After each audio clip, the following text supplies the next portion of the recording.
Today we'll be discussing the face muscles and different exercises. We'll be using terms like origin, where the initial muscle is attached, and insertion, what is actually being moved.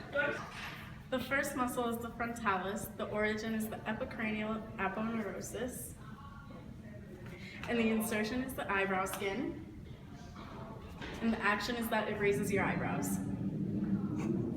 The second muscle is the orbicularis oculi. The origin is the frontal bone and maxilla. The insertion is the skin muscle encircling the eye, and the action is it closes the eye. The next muscle we're discussing is the nasalis. The origin of the nasalis is the maxilla, and the insertion is the bridge of the nose. And to work out the nasalis, you move your nose. The next muscle is the zygomaticus. The origin is the zygomatic bone. The insertion is the skin muscle at lip corners.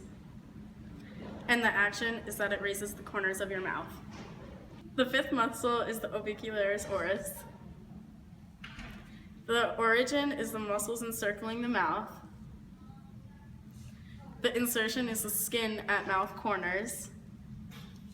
And the action is that it closes lips to kiss and shapes lips to speak. After that comes the mentalis. The origin is the mandible. The insertion is the chin skin.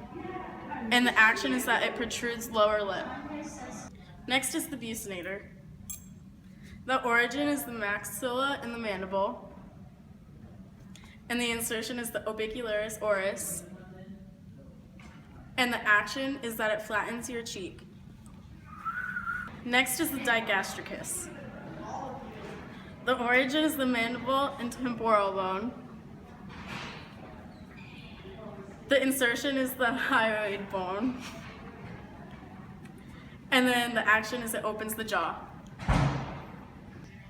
Then there's the masseter. The origin is the temporal bone. The insertion is the mandible, and the action is that it closes the jaw. Lastly is the sternocleidomastoid. The origin is the sternum and clavicle.